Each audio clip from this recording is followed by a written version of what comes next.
The 2020 census of the Virgin Islands is being conducted. It's a count of the entire USVI population. A census taker will visit your household to conduct an in-person interview. Participate by answering all questions asked. Your answers are confidential and protected by law. The results affect how much we receive in federal funding for our schools, roads, hospitals, and much more. Complete the 2020 census and be counted.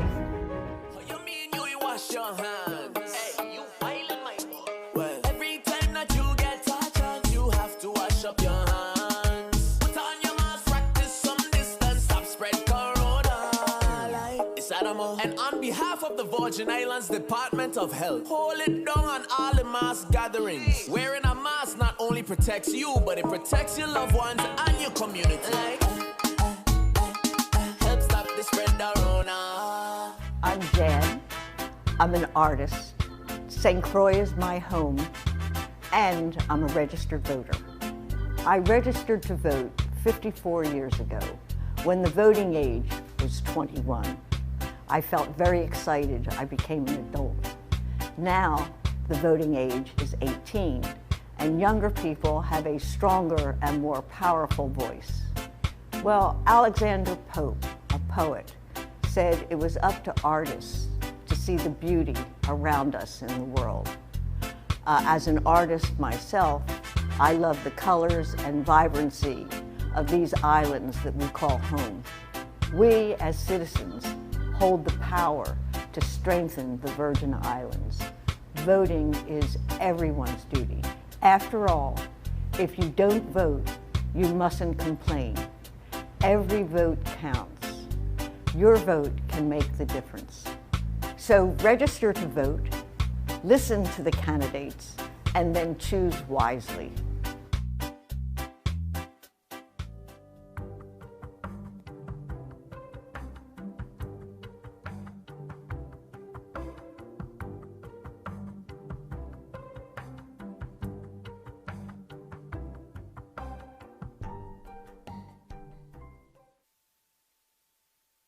Well, you know, the first call, I mean, I think was my first major wake-up call was a call that I had with the President of the United States, all the governors and the Vice President. And from what was being reported on the call, it was clear that they did not have it together, that they didn't know what to expect. And I realized that there was no one coming to save us. So the team that we have responding to COVID, you might as well call all of them generals. You know, it's funny. Joshin is actually a colonel, retired in the Army, General Limbacher, and Commissioner Encarnacion, she must have served in somebody's army, maybe the CDC's. But those three people were key in this in terms of telling us what to do, supplying manpower, communicating with our federal partners in terms of getting aid and supplies, testing into the territory, and have done just an amazing job. I mean, you think about it, we are in an 8-month storm, and we haven't come out the other side yet. And these people, all the people that are on the task force, including both CEOs of the hospital, the ODR, Adrian Williams, Richard Evangelista, at DLCA, Commissioner, Property and Procurement, Thomas, just our entire team, Velinor, Commissioner of Police, all those people, Dow, Commissioner Bush-Schulta at Tourism, all of those people get together every single morning for the last 8 months and talk about coronavirus, what we're doing, what to expect, and how we're going to keep Virgin Islands safer. When we first started, we only had, people forget, we only had like 13 or so, I think it was 25 ventilators in the territory. That was a tremendous challenge. And we didn't, in St. Croix, we didn't even really have a full functioning facility. Where were we going to put patients? Our initial claim was we were going to have 200 people reporting to the hospital at the first time when we did the projections. So, you know, it stirred the kind of panic and the kind of response in us that today we have over 100 ventilators and more temporary vents. We have a HID unit, high infectious disease unit in Schneider Regional that houses 14 people. We have the RTI piece for JFL, where we have in the training center another 14 or so beds. These are millions of dollars worth of infrastructure that we've invested in that for the most part we haven't had to activate because we've had such good control of the virus. We have good control at the airport, and I always say we're fortunate. We're not like Atlanta or any other major city where you have major highways coming in there and no way to check people coming in. We have sea and we have air. Those are the two ways to get in here. And we've been doing good controls over that, but we have to put more things in place. When cruise ships come back, you have to create bubbles, shopping bubbles, beach bubbles, to make sure that when they go out on these tours or whatever, they're not mixing in with too many people that they could infect or could infect us. And that's going to be a tough one for us because we as a community, we want to have access to all our spaces, our beaches, everything all the time. But we have to understand that it's a new day. And in order for us to generate the kind of money and turns in our economy that we want, we're going to have some situations where we're going to have some tourist-only places for a while. I just want to say thank you to the entire team, not just these three on the show, but all of you, when I call the team, whether you're EIPD, public safety, waste management, you're in our hospitals, your teachers in our schools, the team for all the hard work that they've done, knowing that this too shall pass.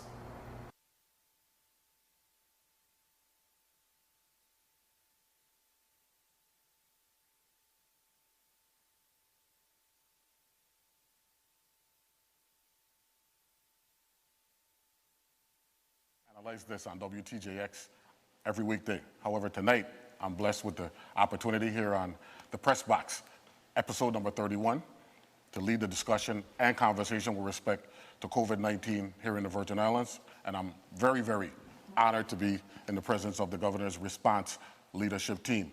We have here in Government House, Commissioner of Health, Hustatita Encarnacion. Good evening, Commissioner. Good evening, sir. How are you? I'm fine, thank you. And we also have Mr. Darrell Jashin, the Director of the Virgin Islands Territorial Emergency Management Agency, VITEMA. Yes, sir. Good evening. Glad to see you. Good to see you again. Yes, again. And of course, the man himself, Tag, not the Tag, Tag because Tag includes the Kojo Knox Limbaka. Good morning. Good evening. Good evening, Senator. Tag, how are you? I'm doing well. Good. We're also blessed to be joined virtually by a number of the Governor's Cabinet members and part of the Response Leadership Team, to include Police Commissioner of the Virgin Islands Police Department, I should say, Mr. Trevor Vellenor. Good evening, Commissioner. As well as Acting CEO at the Wang Louis Hospital, Ms. Dama Williams. We're also blessed with the Crucian, the transplanted Crucian. She's no longer a mainlander, she's one of us. Dr. Esther Ellis, our epidemiologist here with the Department of Health. We have Commissioner Richard Evangelista from the Department of Licensing and Consumer Affairs. We also have Commissioner Joseph Bashalti from the Department of Tourism, as well as Commissioner Kimberly Kazi Gomez from the Department of Human Services, and many more that will be joining us in the conversation here tonight. First of all, what we want to do is we want to set a foundation with respect to where we were when we found out that COVID-19 will be impacting the territory some 7 months ago, and what we have experienced. Over the last 7 months, we've had peaks and valleys, and we are fortunate enough to this point where, under the leadership of Governor Bryan, that we have experienced the good and the bad, and we've handled it. Thanks to the leadership of this response team. First of all, I'd like to recognize Commissioner Encarnacion. Commissioner, good evening once again. Good evening. The high-profile agencies that are Department of Finance, Public Works, they had to take a step back because we needed the Department of Health to provide leadership with this pandemic that is COVID-19. First of all, congratulations with respect to the work that your agency has done and working and collaborating with VITEMA, the National Guard, and other agencies in making what we thought could have been worse, something that has turned out to be manageable. Mm-hmm. Yeah, I have to say though, I've learned a long time ago. I've been in healthcare for many, many years, but I always say that no little job gets unnoticed. So even though we actually started to lead the team, I think that we actually had to depend on everybody. So I think that our efforts were increased because the collaborative sense was there. So yes, but it's something that health is a passion of mine.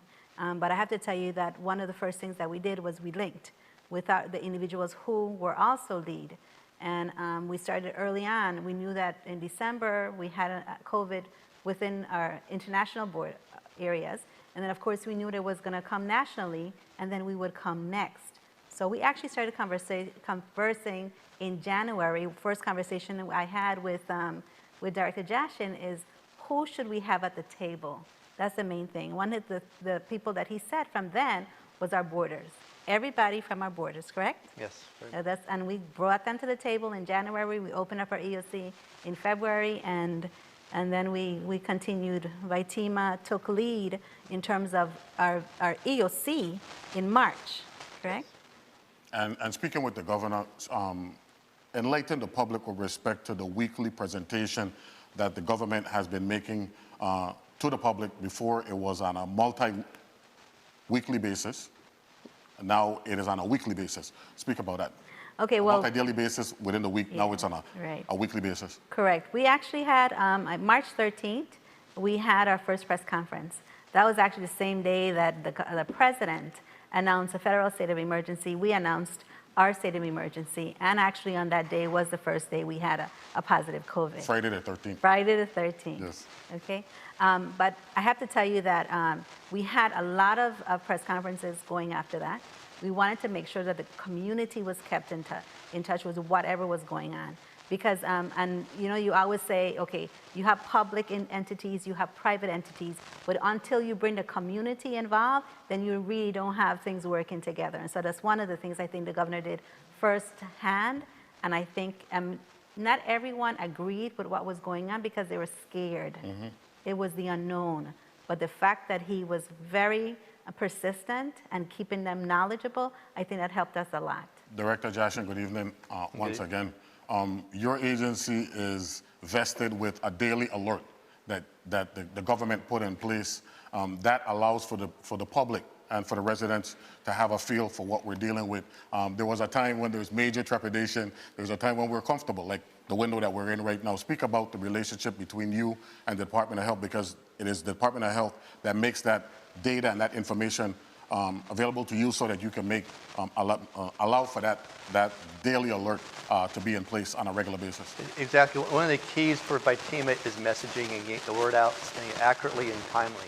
So we had the conduit to do that with alert systems, and we set up the 888-777 number, but the information had to be vetted and coming from the proper source, Department of Health. So with that information, with the Joint Information Center, also Director Moda, that formed a conduit for the information to be gathered, vetted, distributed, and transparent. That's awesome. And of course, we're doing this in the heart of the hurricane season. So talk about the difference between hurricane season 2019 and hurricane season 2020, where we have this COVID pandemic condition over us. I'll go back even before that, if I may, because Vitima is always educating. Remember back in January, we had the earthquakes in Puerto Rico and Ponce. So Vitima was already engaged with education about earthquakes and, of course, the concerns about tsunamis. So January and February were all wrapped in education. We went town hall meetings, 9 town hall meetings about earthquakes and possible tsunamis, education. And then we were watching what's happening worldwide. So you saw the pandemic. We joined the partnership. And then the 13th of March, both the Governor Bryan's declaration of emergency as well as the POTUS set the conditions to activate the EOCs at the Vitima perspective. So with hurricanes coming up, we know the traditional June timeframe to December, that's our normal trend. But now with the conditions, as contagious COVID-19 is, we had to step back and with science, understanding we don't know all the answers yet, but figure out how we can measure ourselves, be successful for both COVID-19 and hurricane preparation and response. So we set the word, congregate sheltering, non-congregate sheltering became part of the discussion, realizing with Commissioner Kazi Gomez, we have to think the ways of doing it going forward. So we spent a lot of time with health, with science, with Vitima, with our partners, education, finding out how we can set ourselves up for success. Brigadier General, good evening once again. Definitely an honor for me to speak to you in this capacity. You are our operational commander-in-chief when governor is being the governor. When we're under emergency declaration services, the governor, of course, takes control. However, you work in close concert with VITEMA and with the Department of Health. You and I spoke earlier. There was an extreme situation that took place in New Rochelle where Governor Cuomo felt the need to bring in the National Guard because at that time, New Rochelle actually had more than 50% of the positives in the entire state of New York. What has it been like at the Virgin Islands National Guard in terms of keeping the peace, making sure everything is contained, and the importance of the administrative responsibilities that you have at the Virgin Islands National Guard in this COVID environment that we're dealing with now? Great question. Us first in the Virgin Islands National Guard, we always stand ready to be the ready, relevant, and responsive joint force. So as we come in and the COVID-19 hit us, and we knew it was coming to the Virgin Islands, you look to see who is the incident commander. So the Department of Health was that. The Territorial Coordinating Officer is VITEMA. So as they look and they say what capabilities they need and what gaps we have, we look to see how we can actually meet those requirements quickly and provide the best options for their territory to respond, to safeguard lives, and then make sure that we actually look to make sure what processes that we can help and ensure we need external help from a Department of Defense. So for us, the COVID-19 requirement was very clear to us. We've been speaking about it. We understand where the gaps were. Our biggest gap was, do we get to a surge before we have the capacity to actually care for folks? And folks will have a discussion about the Regional Training Institute turning into an alternate acute care facility, but that was buying us time until we can have the Juan F. Louis, as well as the Royal Leicester Snyder hospitals, build the capacity they needed with the equipment they needed to make sure that should we get to our surge, as predicted by the epidemiologists, we were ready to respond. And so for us, for our guardsmen, they were excited. They're excited to be called off the bench to come into the fight. I'm going to ask you this question, then we're going to go down the line. Talk about the chemistry among the leadership of this response team, COVID-19, in particular when the governor at that time felt the need to have press conferences. I think it started Monday, Wednesday, Friday, and then it went to Monday and Thursday, and now it's one day. We talk about the chemistry there, and I'll work my way down the line here with this particular question.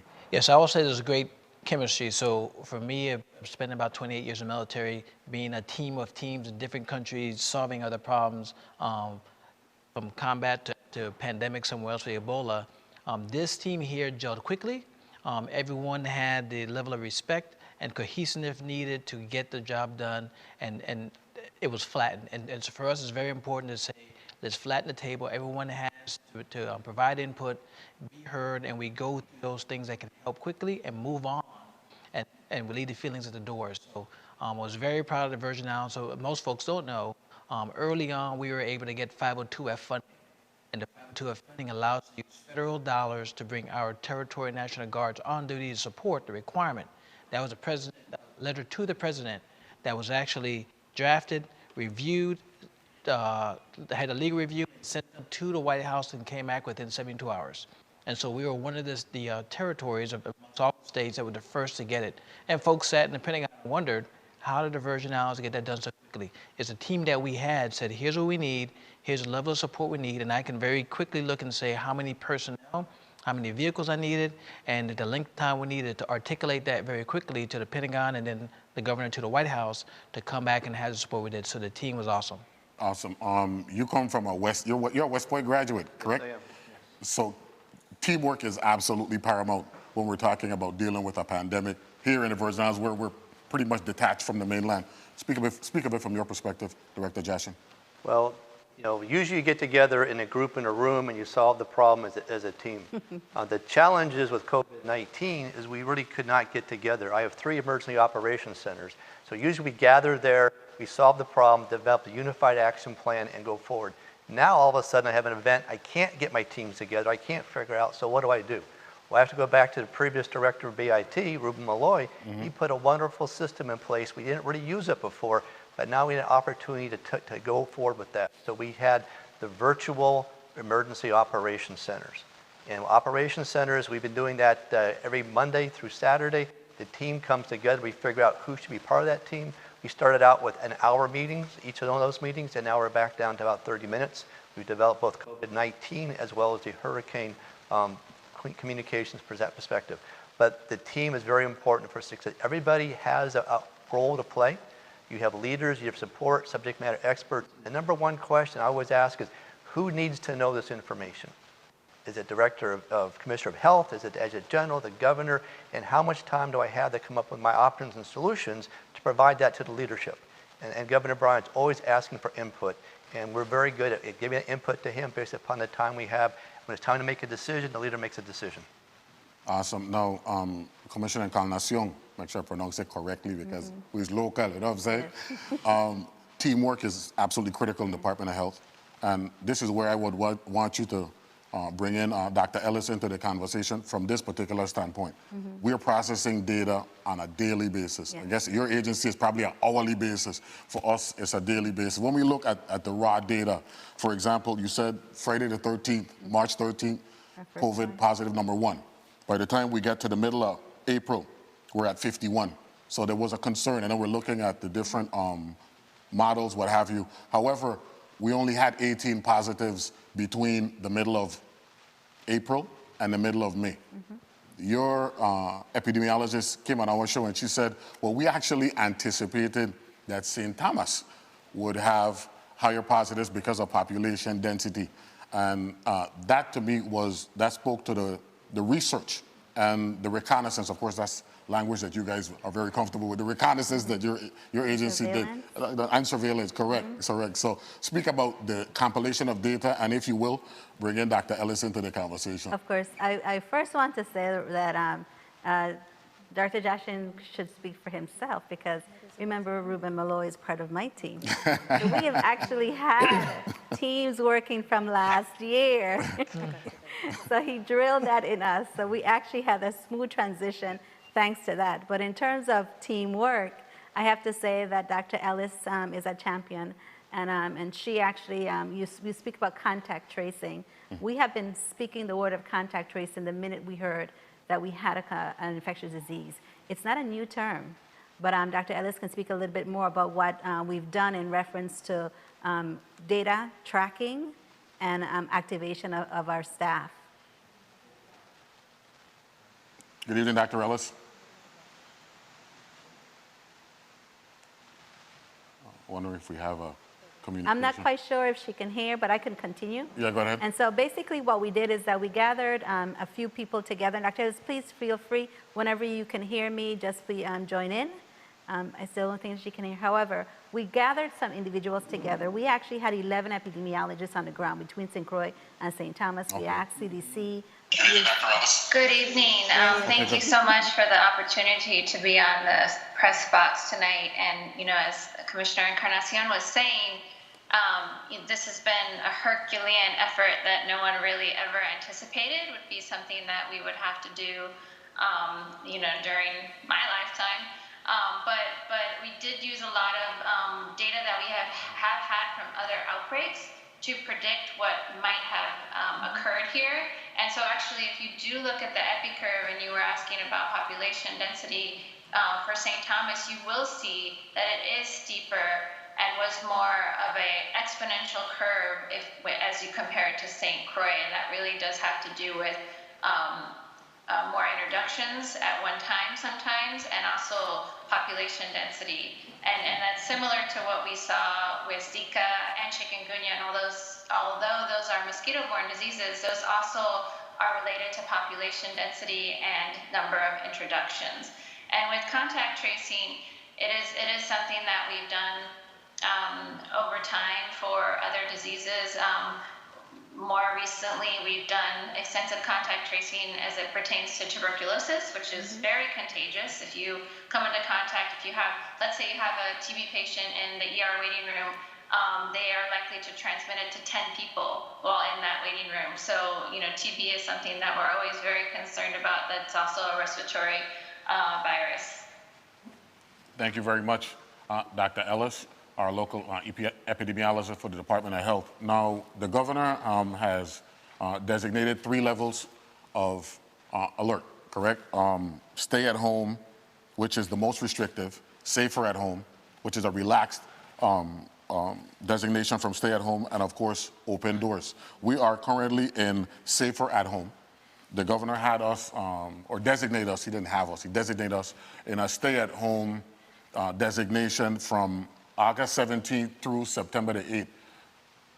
Tag, when the governor makes that type of decision where he is pretty much locking down everything, what is the first thing that goes through your mind as the Virgin Islands National Guard Adjutant General and, of course, protecting the community? Yeah, so the first thing, the one great thing in this administration is the governor doesn't make that decision in a vacuum. So we know he's making the decision because he's talking to us every morning at 8:10 actually.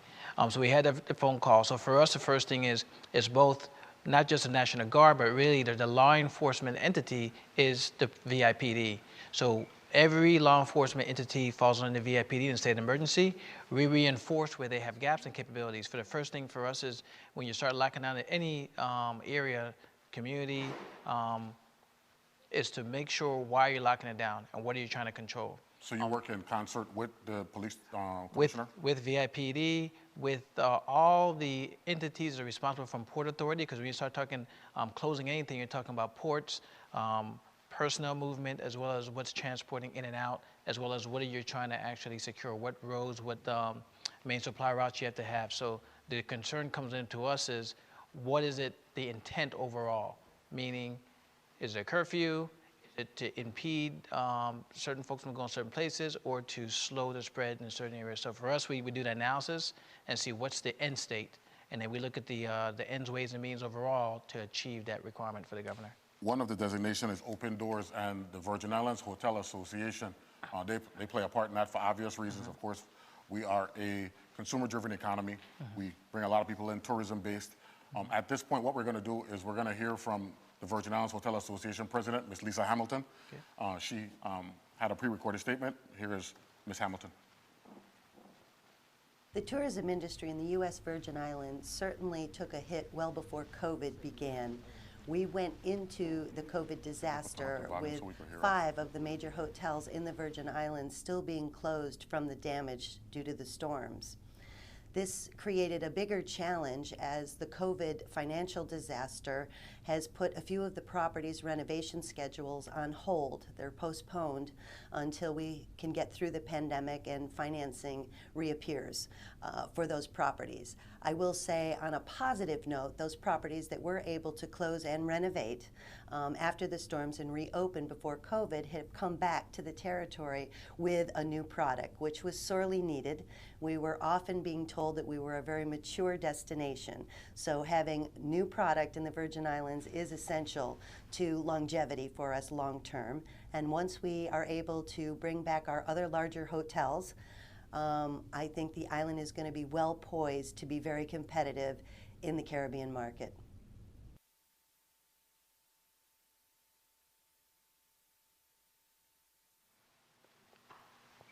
Thank you very much, Ms. Hamilton, for your remarks. Now, the reason why I asked the question with respect to chemistry is because, of course, I play a lot of sports, and regardless of how good your star player is, if the other players aren't on the same page, you're not going to get the end results that you're looking for. There's a unified command that was established by whom? The governor, or it was a joint decision made by the leadership here that I'm talking to tonight? The Unified Command actually comes out of FEMA, correct? Yeah. It's a situation that it's a situation that actually occurs every time you have an emergency in terms of where you actually go. So I'm going to have Director Jashin speak to that a little bit, and then we are actually part of the Unified Command. Okay, good. Right here. So, Director Jashin, yes, the Unified Command, the genesis comes from where? Well, FEMA has an incident command system. Based upon the complexity of the disaster, if you will, the more agencies that come into that, the more leadership you need. But you don't need to have 15 leaders, but you always have to have an incident commander. No, let me ask this question. The delegate, she was a guest on Analyze This, and it was her opinion, and the reason why I'm asking this question is because I buy into it, but I want an opinion from you because you are the one that we look to, your agency, under hurricane conditions, because we are in the hurricane season. it was her opinion, of which I agree with, that because we have gone through hurricanes on a regular basis, we were actually better prepared to deal with the pandemic that is COVID-19. Are you of that opinion? And if so, why? Well, every emergency has the same structure to it. So, for me, a pandemic is one of 7 different categories of disaster to prepare for. And we are so used to the hurricanes, we have a structure that's set up that follows the FEMA's incident command system. But as that becomes more complex, then you start adding a unified command. So the incident commander, in this case, Department of Health, territorial coordinating officer, FIDEMA, working with FEMA if we need to for a lot of PPE activities, and the National Guard supporting wherever we need additional help and support where our local responders can't support that. I have 15 different lead emergency support functions that are based upon FEMA, as well as the community lifelines. And that's we've developed that structure. So no matter whether you're coming from FEMA or another state, the same structure exists. So it goes back to that. But yes, we've worked hurricanes for years. We know roles and responsibilities. COVID-19 shook us up a little bit because it was unknown, unlike the hurricanes, but the same structure existed. Roles and responsibilities were the same, but the incident commander in this case was Department of Health. So the structural foundation actually played a part in making this transition as we're dealing with COVID-19. Right, and so we actually have some support from CDC as well. So the incident command structure is actually a structure that can actually be followed very clearly. So we have team leads throughout that structure. I always tease and I always say I'm not Army, but I actually grew up Catholic, so I went to Catholic school. So that gave me the structure, that gave me the structure. And so just using the incident command system, and actually structure is important to me. And so we actually joke a lot, we laugh a lot, but we stay within the limits of what we need to stay within the limits of. And I think that you need that when it comes to something like a pandemic. We haven't had a pandemic for 100 years, but we've actually had some other issues that we've had to deal with. So I think that just that training alone has assisted us to what we've done. Now, one of the designations is open doors, and there was a concern because the governor, his job pretty much was based on how could he finesse, right, the ability for the government of the Virgin Islands to generate revenue and at the same time, more importantly, protect the public health. So he had to factor in all of the variables. At this point, I want to bring in Commissioner of Tourism, Joe Bashalti, because at that decision-making point where you're opening the ports, you're asking your on-the-ground leadership, those at the police department, at the different ports, to provide support for the people of the Virgin Islands. What was that like in terms of processing information and getting the governor to feel comfortable in allowing that designation of open doors to be back in effect? Commissioner Bashalti.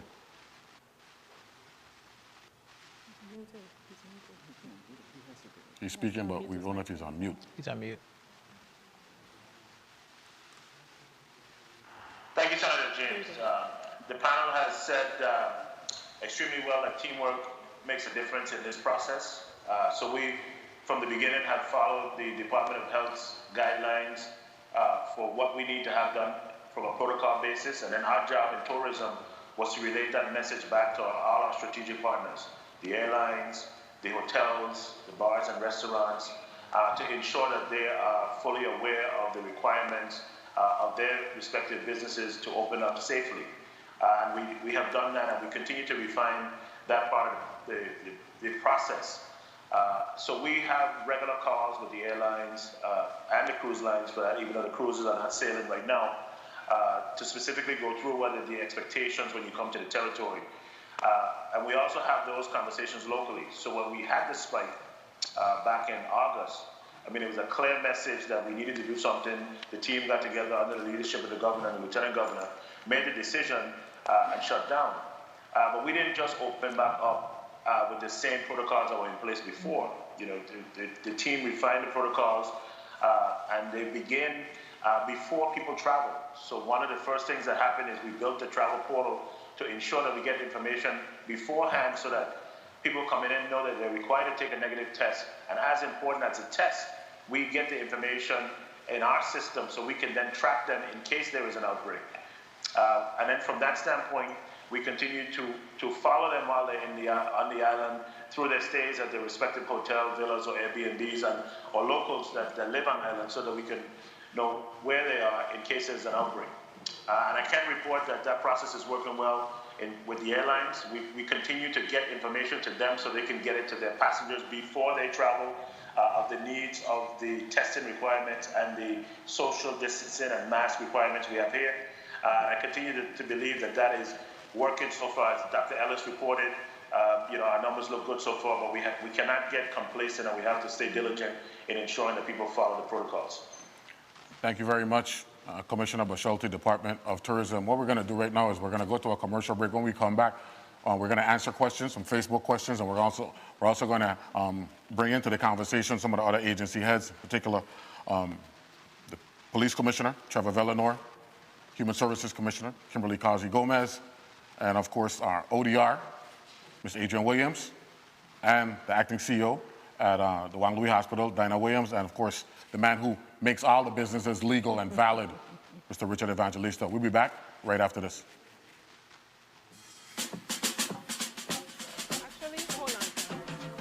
Hola, soy Yudelka, nacida y criada aquí mismo en la isla Santa Cruz. Y estoy aquí para recordarles lo importante que es de votar y de todos los sacrificios que han hecho personas de nuestra comunidad para que tú y yo pudiéramos tener el derecho de votar. Por eso es sumamente importante que todos salgamos el día 3 de noviembre. Now here are 3 things that you need to do. 1, check if you're registered to vote. So did you write some of the questions down already? Yeah, apparently they're going to rate them. Check the website or call the office to verify your polling site. But you know how we don't know my show. We need no questions. Ask about all of your voting options for the November 3rd election. As a matter of fact, I think I'll vote right now.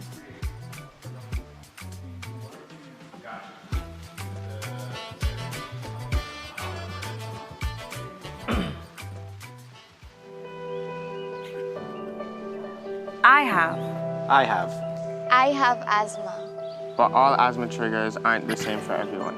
My triggers are dust, mold, and pollen. Strenuous exercise. Perfume and tobacco smoke. Anxiety and stress. To manage my asthma, I needed a plan. I worked with a neurologist to identify my asthma triggers and found the best medications to prevent and control my symptoms. As I got older, my asthma changed, so I talked to my doctor about adjusting my plan. Partnering with my family and healthcare provider helps me manage my asthma and keep doing the things that I love. And now I can breathe much easier.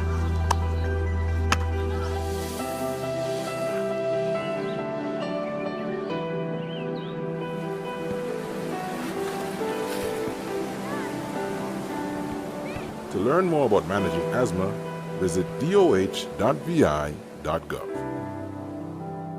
This school year, all VI public school students will learn from home, at least until January.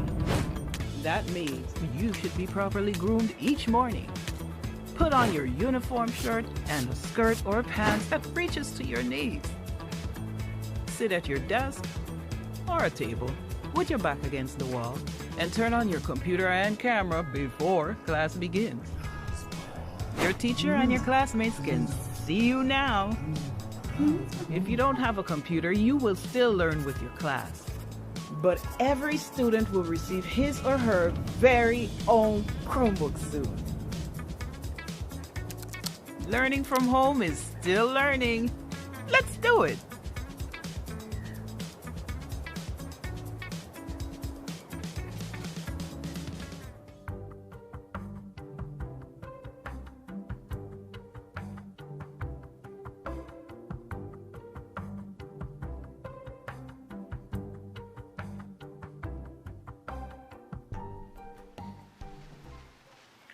Welcome back to the press box. My name is Neville James, and of course, you know, I'm honored to be in the presence of the governor's response leadership team, COVID-19. Earlier, we recognized Commissioner of Health, Justatita Encarnacion. Good evening once again.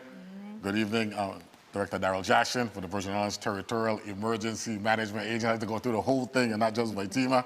And of course, the homegrown tag, Kojo. Knox, live back. Good evening once again to all three of you. Good evening. Good. I wanted to bring into the conversation Commissioner Trevor Villanor for the Virgin Islands Public Safety Department. Commissioner, good evening once again. The question to you is, how do you balance protecting the public, which comes with the job, under COVID-19 pandemic circumstances? It cannot be easy. Good evening, Senator, and good evening, audience. No, you're absolutely right. It's a challenge, it's a task. However, I think for us, it works a lot better because we have a very collaborative team. So as the ESF 13 lead, the Virgin Islands Police Department, we actually tie in to the various peace officer agencies that work in collaboration. And as this is led by the Department of Health, one of the things that have been emphasized by the police department and by the health department, more importantly, is just really making sure that we educate our community, and then we redirect as best as we possibly can. And then if that doesn't work effectively, then obviously we're also doing enforcement from a traditional standpoint. But the real goal of this is to really educate our public and let them know the risks that we're dealing with, as this pandemic situation has been a very trying situation for us. So with us, we've been able to really kind of pull people together, letting them know, redirecting them, whether it be the beaches or in certain environments, making sure that the mass gathering is reduced and so forth. So there have been some challenges, but I think as a community, we've been going in the right direction because everyone has teamed up to make this process work. Thank you very much, Commissioner Villanor. First Facebook question to you, Commissioner Encarnacion. Who is on the COVID-19 task force for the Virgin Islands government as we deal with this pandemic that is coronavirus? Well, of course, you have us who are also the Unified Command, as we identified, and of course, the beautiful faces that you see on the teams are all part of the COVID task force, but it actually is run by the governor. The Lieutenant Governor also participates, and of course, the Chief of Staff does as well. But you have all the faces ODR, of course, Actalin Williams Actalin, Director of ODR is there. I have to tell you that Commissioner Basholti is actually one of my biggest supporters, and you think not, because of course it's finance and tourism versus health, but he truly is, and I really appreciate who he is. Of course, the ICO Williams is on, along with ICO from St. Thomas, Dr. Amaro, and they actually provide tremendous feedback in reference to inpatient care, how outpatient care and prevention impacts inpatient care. So those kind of conversations take place. Of course, the enforcement that we spoke about, and Commissioner Evangelista Ricky, he pinches me ever so often, making sure that we're doing what we're supposed to do in the right way, but leading as a team in terms of enforcement. So we meet not just on the call, but we meet outside of the call as well, just to make sure that our work is done. So when we get to the call, we're actually reporting. And like I said, everybody else on the call, Commissioner Kazi Gomez and I think we're like sister agencies. So we work very collaboratively together.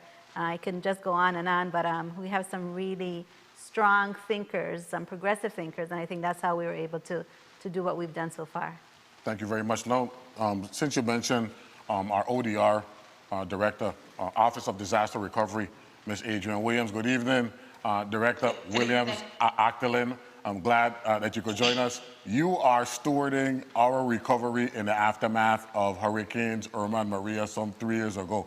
I don't think you ever imagined in 2019 that you'd have to be doing this under these circumstances. What has it been like from an ODR perspective? Coco Bay and Tapayas. The one good thing that I can say, because we came out of managing or have that background in managing the recovery funds, we already had an infrastructure in place to start receiving these federal funds. When we were in calls with Region 2 with New York, New Jersey, who had not had a recent disaster, some of the protocols that have already been established currently with FEMA, we were already on board with. So we were able to pivot very quickly to start getting our projects moving and getting funding in to help, our leaders, Director Jashin and Commissioner Encarnacion, but leading our response to the pandemic. So thus far we've gotten $6.2 million obligated already to the territory, where in other areas we had projects obligated faster than some of the larger states. So it's a blessing in disguise in terms of how ready we were to begin responding to this pandemic. And the teamwork and the partnership and the good leadership is really why we're here. And building on expertise to manage millions of dollars coming in the territory should never be understated. I'm like in the background of the, hey, are we spending the money? Do we have everything done correctly? We want to make sure that we can get the resources to you quickly. And really, it's just support to all of the hospital leadership and, of course, the Commissioner Encarnacion and the Department of Health on the front lines of this disaster recovery. Thank you very much, Director Williams. Let me segue here to Acting CEO, Wang Louis Hospital. Williams, good evening. Glad to have you here. The hospitals are vested with a high preparation responsibility because at any time we could have a spike. What has it been like at the Wang Louis Hospital in terms of setting aside that room, because we want to speak in lingo that the public will process, that area within the hospital where we could separate those who may be COVID positive and make sure they get the attention that they deserve? Wonderful. Good evening, Senator. And thank you so much for having me this evening on the press box alongside my colleagues. For us at JFL, we are very much vested in serving our community. We were able to actually complete our ICU project where we were able to bring 12 ICU rooms back online at the beginning of our COVID response. We were also able to convert our internal cafeteria to allow for 18 more beds. And we're just completing another wing in the hospital that was previously closed to now bring 14 rooms back online. So we're really vested in terms of having the surge capacity internal to JFL, being really best prepared to accommodate any additional patients that we may need to serve, as well as looking at our PPE supplies. You know, we've been soliciting and working with the Department of Health for additional staff. Just to make sure that we have everything that we need in the event that we need to surge up and you know, serve our community. And this happens essentially on a daily basis, working with the governor, the lieutenant governor. These are daily calls to make sure that all our supplies and our resources are readily available so that we can best be prepared to serve. Thank you very much, CEO Williams. Question number 2, and I'm going to pose this to you. Commissioner Encarnacion, and you can work in concert with Commissioner Bushalty on this particular question. We still have COVID cases here in the territory. We have 15 active right now, which is a small number, relatively speaking. Are we ready for tourists, truly ready for tourists to come back into the Virgin Islands? Well, we've actually been seeing an increase of tourists coming in for the last 2 to 3 weeks. And so what we've done, and this is from the EPI team as well as VI National Guard plays a pivotal role in this. We've actually set up, so the structure that we had previously, we reviewed the entire structure. And what we've done is that we've changed the flow. The VI National Guard, we've done education and training. And of course, Commissioner Bushalty and his team, a marvelous team, have actually assisted in developing not just a sense of going into their portal and submitting that information that's needed, but also they've developed an app as well. And so once we're integrated, we now have the IT portion of our contact tracing.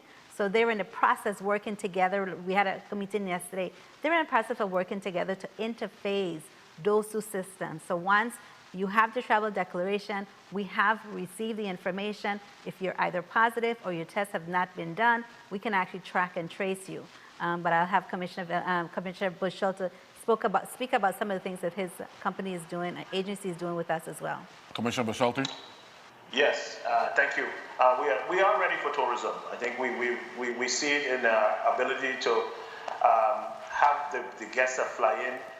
Over 80% of them right now are registered on the travel portal, their information, which is huge in terms of our ability to manage the spread of the cases.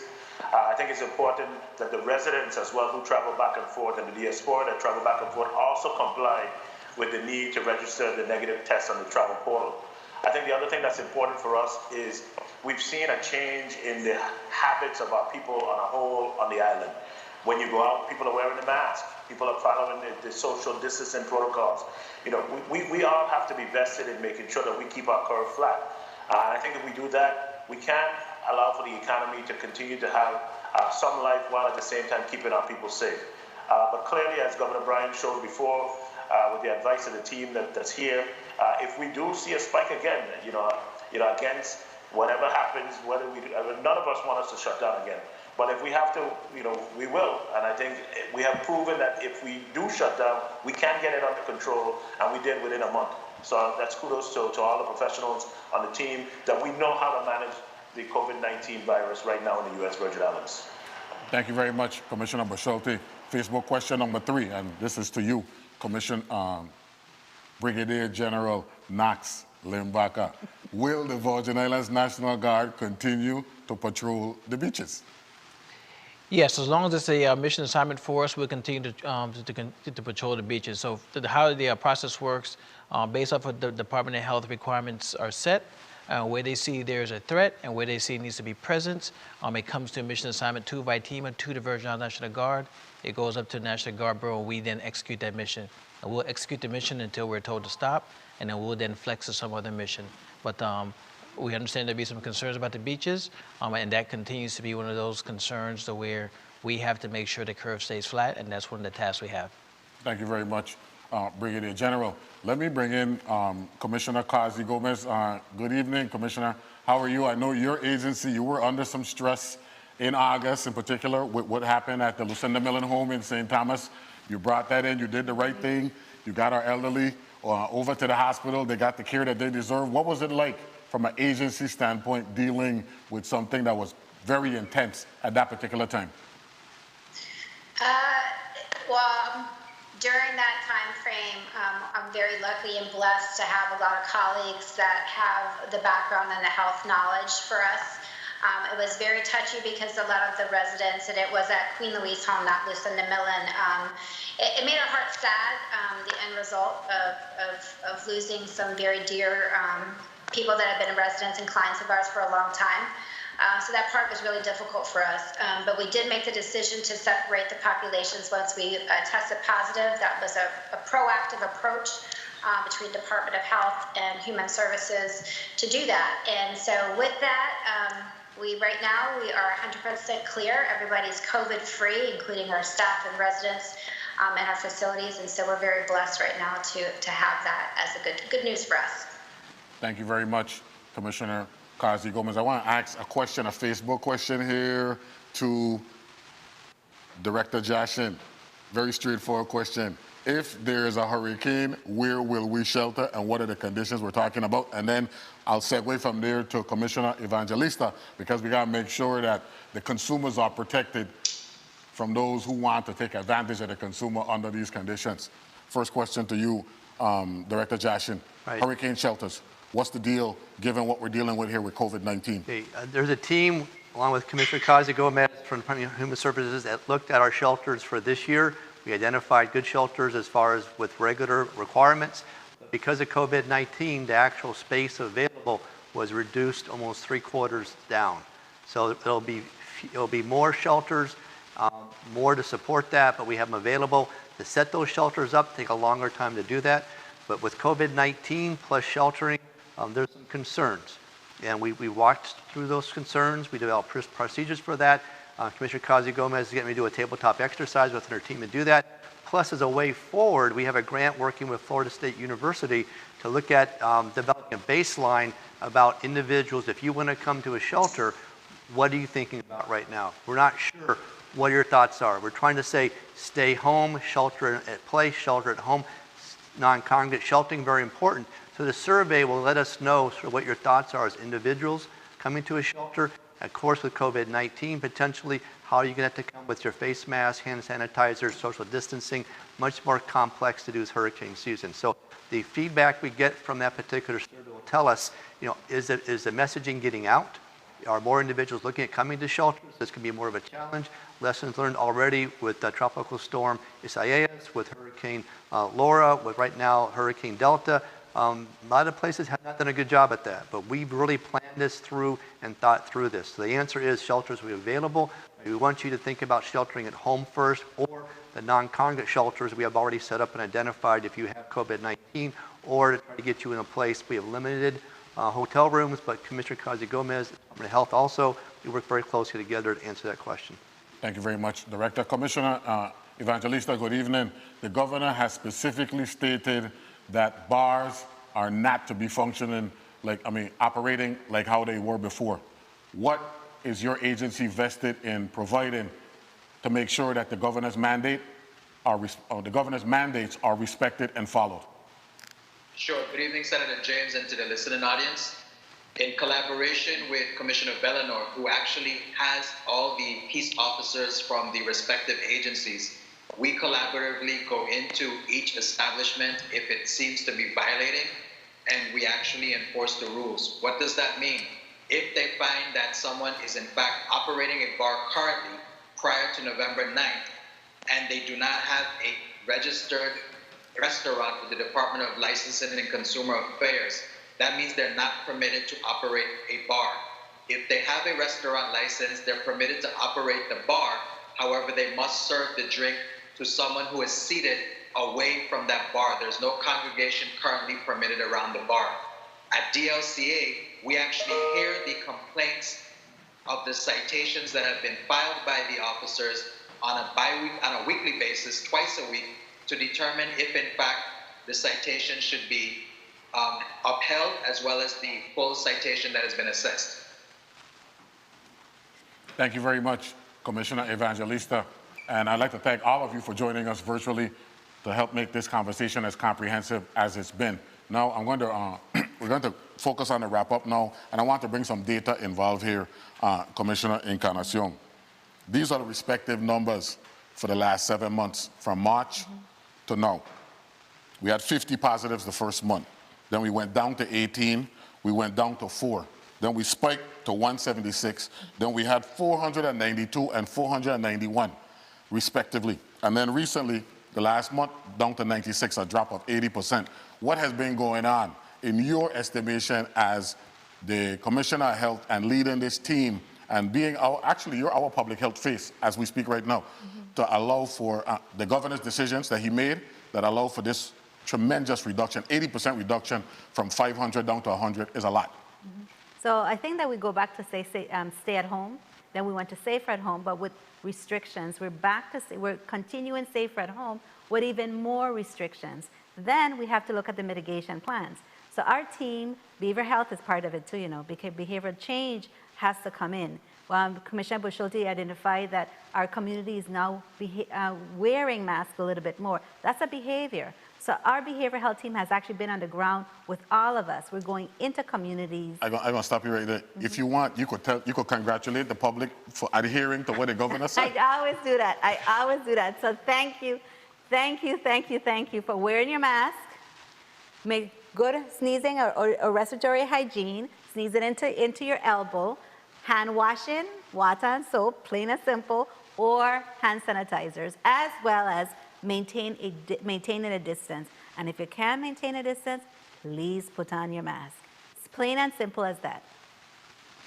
Tag, not the tag. Tag, right? Let's look at worst case scenario. Suppose the worst case scenario occurs. Are we ready with the Virgin Islands National Guard? Yes, we're ready. And I say the reason why we're ready is because all of the commissioners, directors have gotten together to make sure we have the things in place, that we have the right triggers and decision points to then ask for help. So what I've done is I already speak to the Commissioner of Health and actually went to Army North, which is our Department of Defense partner, to say, should we get overrun with the amount of casualties beyond our control, could we get Department of Defense doctors, nurses, and all those folks we need to come assist us within our hospitals, as well as provide other capabilities to actually extend the hospital requirements. And so we continue to plan for the worst and hope for the best. And right now, as folks continue to wear their masks, which is, everyone wonders, how do you beat this? Number one thing is wear your mask and wash your hands. And that's the way to go ahead. So I think we're ready, we're posed, and we'll be ready to respond when it's called. Well, I just want to say that episode 31 of the Press Box has gotten to where we are comfortable with the leadership, the respective leaderships of yourself, Brigadier General Kojo, Knox Limbaka, Director of Vitima, Daryl Jashin, and Commissioner of Health, who's Tatita Encarnacion out in the East. And please keep on working together. The chemistry is important. We want to thank the Governor, Albert Bryan, Lieutenant Governor Treganza Roach, all of his leadership. This has been a special edition of the Press Box here from Government House in Christiansted. Please join us again for another edition. And wherever you do, everybody wear your mask and we'll be all right. Thank you very much for joining us, and we look forward to seeing you on another edition of the Press Box.